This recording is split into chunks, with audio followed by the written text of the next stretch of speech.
May the merits of these teachings benefit all beings. And may my words help and not harm. May they clarify, not confuse. May they ultimately self-liberate, leaving no traces of me.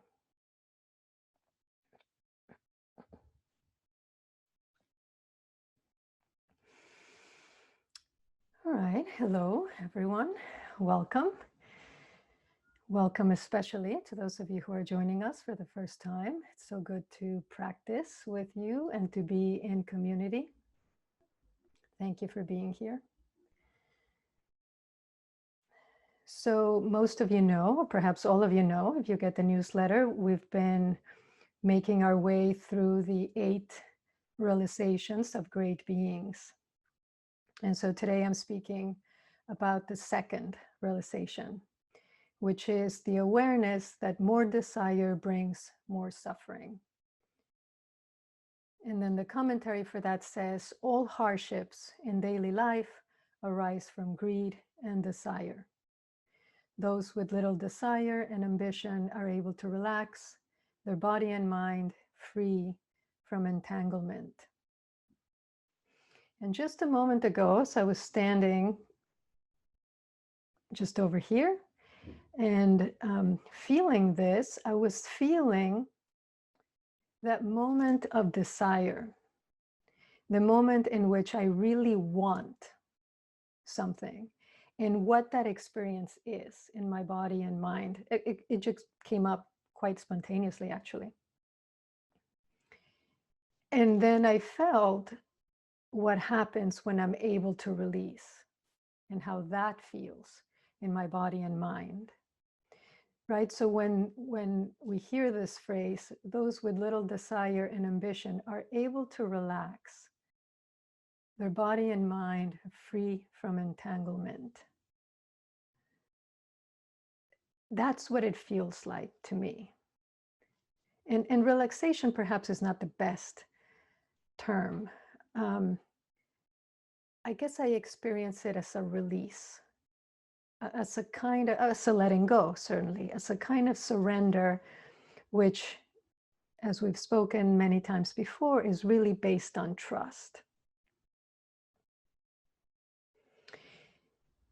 Now, Dogen, Master Dogen, in his last teaching, recorded a slightly different version of these 8 realizations in his fascicle Hachi Dainingaku, 8 awarenesses of enlightened beings or great beings, or 8 awakenings. And in it, he's really just quoting the Buddha. He doesn't actually add his own commentary, but I can't find the source for the Buddha's words other than this sutra that we're using. And so I don't know if it was Dogen himself, because the way that these are framed in his version is affirming instead of renunciant, you could say. It's saying what you want to cultivate, what you want to practice, instead of what you want to refrain from. And maybe that was him, because if you think about the precepts, certainly the way that we have learned, and most of us in the Mountains and Rivers Order, they have that affirmative side as well. So the original precepts are stating what you should renounce. Do not kill, do not steal, do not lie, do not misuse sexuality, etc. Whereas the Kyoju Kaimon, which has Dogen's commentary, has also the affirming side. Affirm life, do not kill. Be giving, do not steal. So I don't know if this was Dogen himself, or if he really is quoting a sutra from the Buddha, which I just can't find. But I think regardless, it is good to have both sides, right? So this is what I should refrain from doing. This is what I should actively cultivate. And so in this case, this realization in particular, the original wording is pointing to the danger of desire, while Dogen's version is really highlighting the skillfulness, and I would say the realism, of having few desires.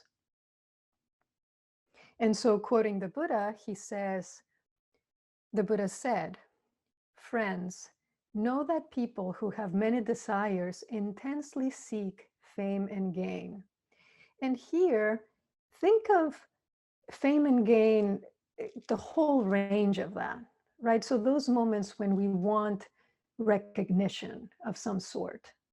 So it's not just that you want to be, famous or rich necessarily, but those moments where there is a sense of needing yourself to be recognized. Therefore, they suffer a great deal. Those who have few desires do not seek fame and gain and are free from them, so they are without such troubles. Having few desires is itself worthwhile. It is even more so as it creates various merits. Those who have few desires need not flatter to gain others' favor. Those who have few desires are not compelled by their sense organs. They have a serene mind and do not worry because they are satisfied with what they have and do not have a sense of lack. Those who have few desires experience nirvana.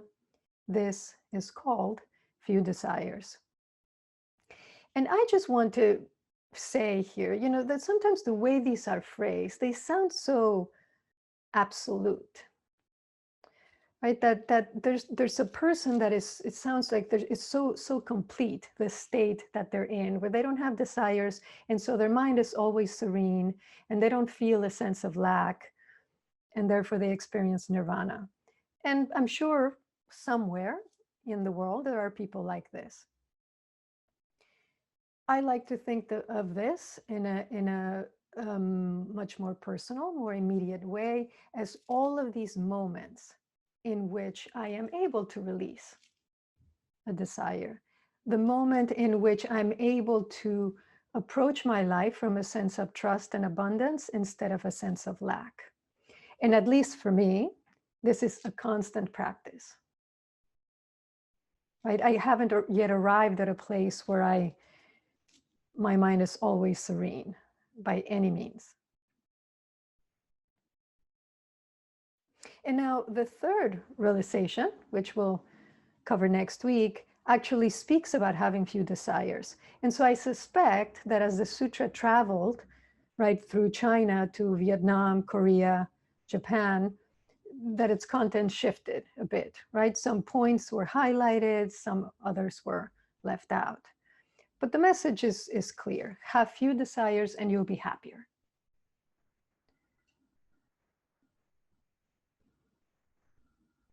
And I had seen, when I was working on the Dogen version, I gave a series of talks on this. I had seen a cartoon in the New Yorker where a thief is standing in a room with all the bounty strewn around him. There's just like bags of things and just his bounty.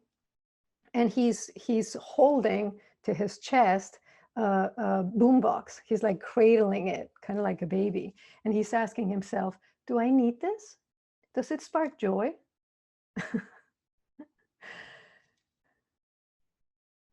That is a good question.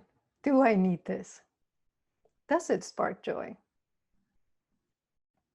And we're practitioners. So we already know desire causes suffering. We already know desire is the root of suffering. Hopefully, we also know that we can't not have desires, that as long as we live, we will want. And so I did want to focus on desire, but on its skillful side, the side that is affirming and joyful, the side that promises to give us a fulfillment that ultimately we are all seeking, that sense of satisfaction and perhaps even a serene mind. And so let me tell you a story. There's a man living in the Balinese jungle, and he wakes up every morning as the sun is rising. And he sits on the ground right in front of his hut, his back resting against the wall of his hut, to watch the dawn.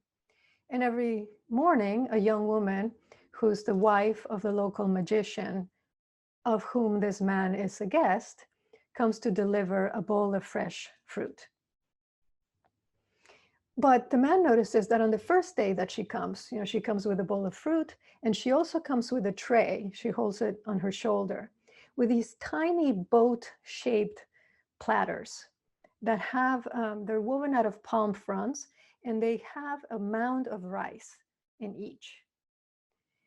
And, the first day or two, the man doesn't say anything. He just watches, the woman delivers the fruit to him, and then she goes off around the compound where they're living and sets down a platter, one of these little boats, on each corner of the compound.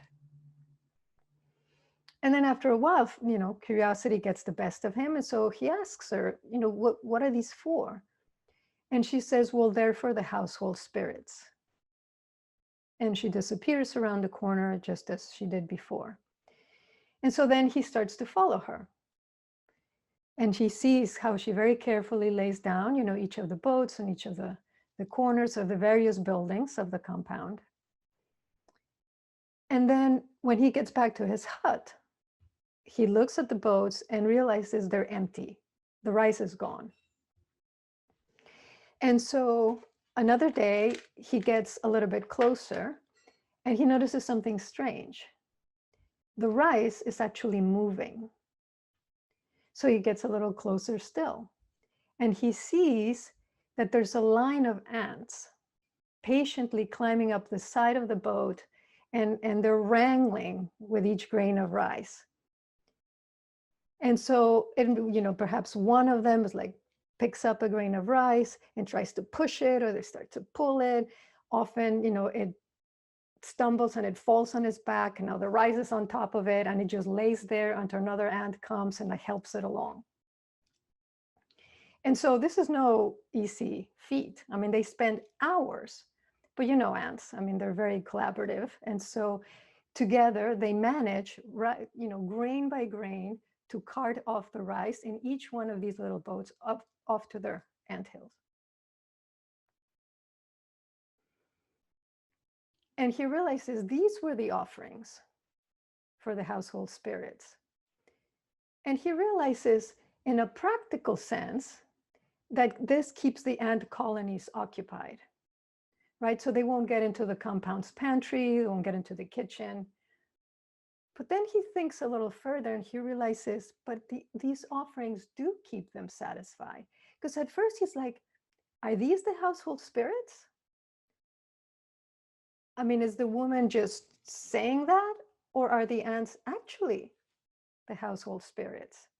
And in one sense, he realizes it doesn't matter, but they are being satisfied. Remember, right, in the practice of oryoki, there's always that offering given to the various spirits to satisfy them. And this reminded me, somewhat incongruously, but it reminded me of a family I once read about who, 6 days out of the week, they have, 3 proper balanced meals at the right time. They all get together, they eat together, they have healthy snacks, they have fresh food, they take care of themselves.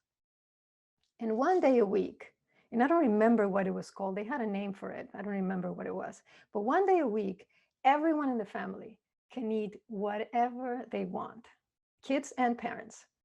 So they can get up and have ice cream for breakfast and pizza for dessert and a bowl of cereal for dinner, if they want. I sometimes eat a bowl of cereal as dessert or for dinner. It's like the teenage boy in me. And so one day, let's call it, I called it no holds barred. And not surprisingly, this keeps everyone happy and satisfied. And you would think that they would just go crazy and the kids would just, eat ice cream until they're sick and stuff, but they don't. They don't. There's something about that container. They know that is their day. They eat whatever they want until they're satisfied. And offering to their inner spirits, their inner gods. And this story of the ants is in a book called The Spell of the Sensuous by David Abrams. And it's not a new book. I mean, it came out in the 90s. But as I was writing this talk, I thought about it. And interestingly, in one of those coincidences, that is not a coincidence at all, I got a newsletter yesterday morning from another teacher, a Buddhist teacher. And the headline said, "Are you overstimulated but under-sensualized?" And her argument is that, as we've talked about many times before, most of us live from here up most of the time, most of our lives, even within the Dharma, grappling, working with concepts. And so she was saying how so much of her own practice and her own teaching is really about connecting to the body and connecting to the senses. Because the fact is, we live in a sensuous world. It's the only way that we can experience it, through the senses. And that is why denial only goes so far. Because in a sense, it's a denial of reality. I mean, it's a denial of the world and of ourselves, who are part of that world. And so I think that the key to being satisfied, the key to fulfillment, is really finding the optimal way to relate to the world through our senses. And by optimal, I don't mean just running after pleasure, but engaging with each moment of experience so fully that whether it's pleasurable or not becomes secondary, because the actual fulfillment comes from the engagement. Nothing left out, no holds barred.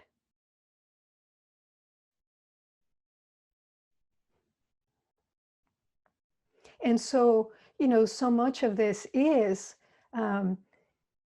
remember that the definition of sati, of remembering, of bringing together the disparate parts of ourselves to fully be present, in this case with each sensation, which can be difficult, especially if we've experienced trauma. In that case, the sensuous becomes dangerous. And so you need to work with it differently. You need to ease yourself into it. But, let me offer another teaching that might be relevant. I've been revisiting the Lojong slogans of Atisha. It's 59 slogans, mind training phrases. And Atisha was most likely a Bengali monk and teacher, scholar, who developed these to train the mind. And let me add, to train the body, to train the heart. And at a certain point, he was asked to teach in Tibet, and he was told that Tibetans were very easygoing. And so he, instead of being pleased, he became worried that he wouldn't have enough stuff to work with, to train his mind with. That would be a nice problem to have, right? Being concerned, oh, I don't have enough negativity or enough challenges to train my mind with. And then he got there and he realized he didn't have to worry. There was plenty to work with. But these slogans are very practical. They're very doable and demanding. They do make you stretch. And the 39th slogan says, all activities should be done with one intention. All activities should be done with one intention. And then as you get into it, as you read some of the commentary, you realize that that intention is benevolence. And so if you take that into this practice of having few desires, you realize, you can offer them up with the intent that they be of benefit to yourself and to others.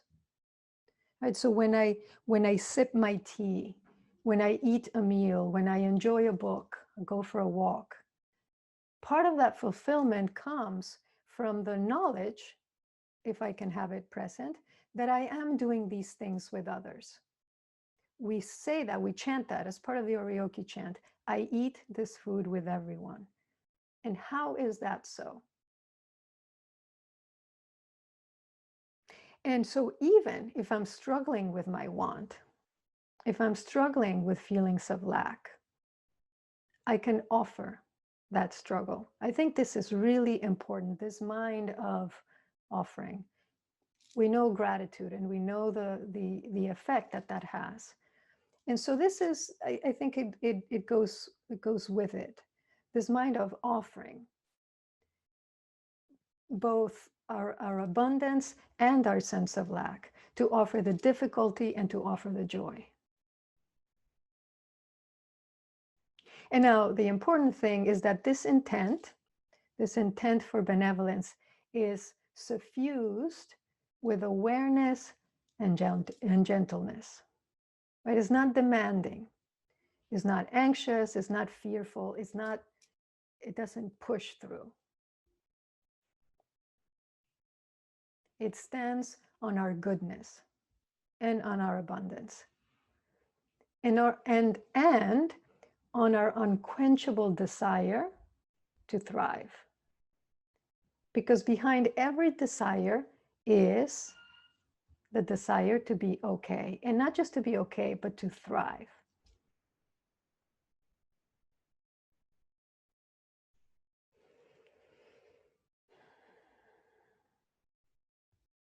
And so here's a poem called Flirtation by Rita Dove.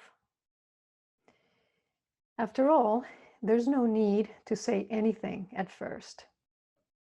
An orange, peeled and quartered, flares like a tulip on a Wedgwood plate. Anything can happen. Outside, the sun has rolled up her rugs and night strewn salt across the sky. My heart is humming a tune I haven't heard in years. Quiet's cool flesh, let's sniff and eat it. There are ways to make of the moment a topiary, so the pleasures in walking through.